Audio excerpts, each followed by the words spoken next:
13 Cainites sit at a stone table. In the background, a huge effigy burns as the Garou inside of it scream. The leader of the Cainites, a disturbingly massive man, stands and addresses the group. As many of you know, it is the way of the eldest of Cainites to lay schemes long in the making, and to pull the strings from the shadows to achieve those machinations. However, it is because of Cainites, such as yourselves, that I dismiss the scheming of your elders. For as my Lord did for me, I have never deceived you.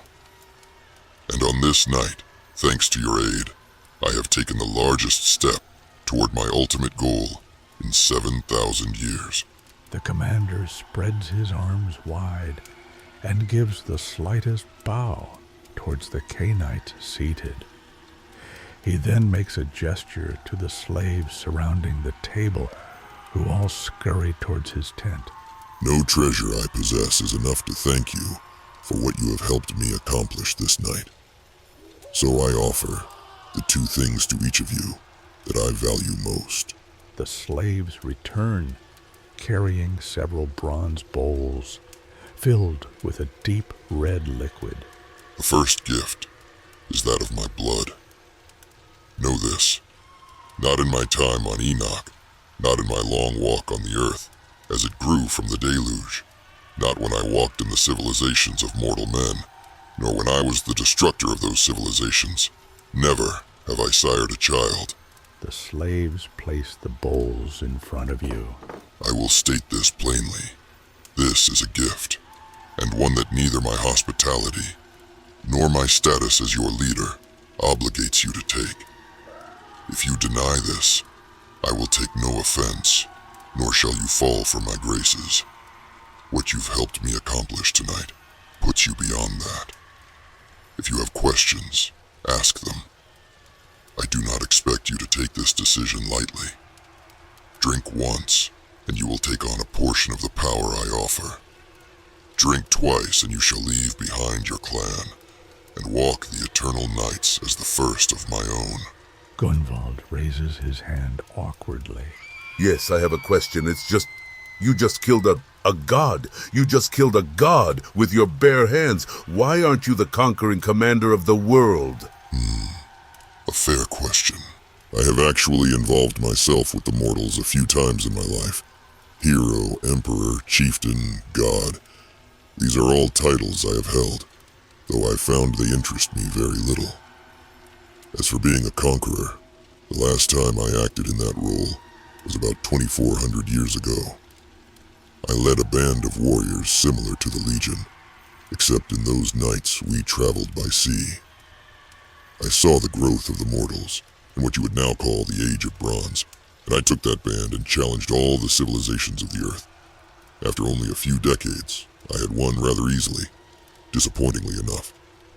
In addition, it took the mortals centuries to regrow to what they were before, and so I have elected not to crush them again. I do rather enjoy watching them grow.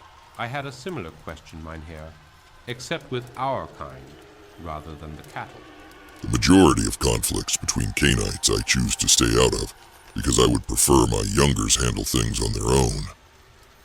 I have no desire to be a tyrant over all our kind, even if I may have the power to do so. Though there is an exception to this. Lugal looks towards Luca. The war between the Tzimisce and the Tremere is one I would normally involve myself in. However, one of the very few creatures in this world I would call friend has asked that I do not. Yes, Klug has question. Has been bothering Klug for months. What are you?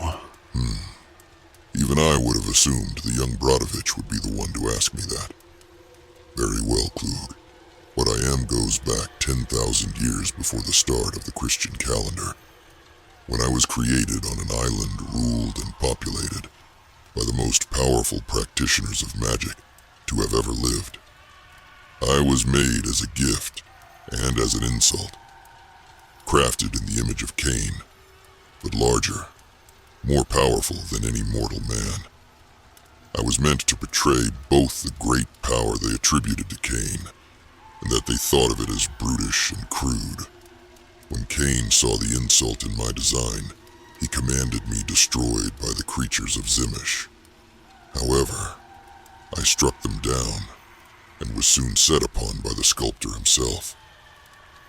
It was during this battle that I saw the power of Cain and his children, and it was during this battle I took my first act of free will. I wanted the power flowing through the gods of Enoch. My first words were to request the embrace. To the shock of all watching, I was obliged, and offered the embrace.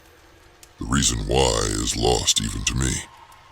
To the further shock of those watching, the embrace succeeded on me, a creature so clearly inhuman. That is the long answer to your question. What I am is an experiment, made by fools who could save nothing they cared for. Those who understand what was just said sit stunned. Klug nods knowingly. But it is Matthew who breaks the silence. Wait, if you're that old and this strong, why did you need us? What was the point of the Legion? The Legion is a gift. I may not care for politics, but I know them. I see the games that you are twisted into, and to escape this fate, I would give you Enoch. But I am not my master, nor am I your clanseers. I cannot give you the galleries of Arakel or Malkov, not the gardens of Zimish or the studies of Asher. I am Lugal the warrior, and I can only give you what of Enoch I took to heart. Strength, a place to grow and to feed, a place to become greater than you were. Earlier you mentioned we helped you towards your ultimate goal, correct? What exactly is that goal? Many my age have plans complex and far-reaching. Lugal looks back towards Matthew. Some so much so that even I don't understand them. My goal is no more simple, but much more straightforward. I want to kill God. You! That heretic! Kirkman goes to stand, but is held down by Gunvald Sit. and Vidar. Bad idea, priest. Lugal continues, seemingly unbothered. When the deluge came, my lord Cain lamented that it was the Almighty's hatred for him that brought the fall of the first city.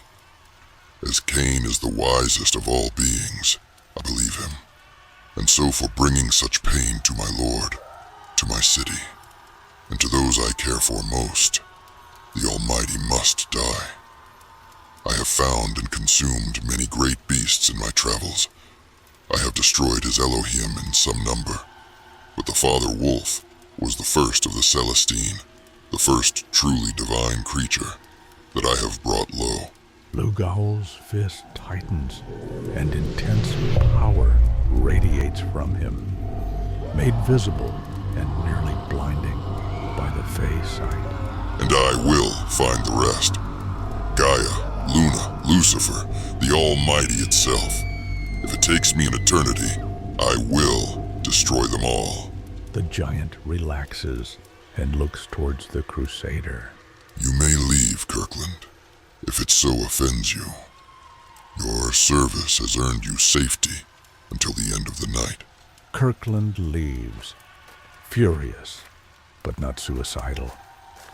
In the silence, those that remain accept the first gift, and one Salubri sits with a dozen of the newly birthed clan Lugal. Now, I believe I said there were 2 gifts. There are few things I hold to be more important than blood. But this that I share, is what I hold most dear. As I said earlier, titles hold little meaning to me. This is the exception, for it was given me by Cain himself. As I was once named, I now name you all. For the breaking of the Father Wolf, for the slaughter of his children, for the strength you have shown in your blood, I, Lugal, warrior of Enoch, declare you the swords of Cain.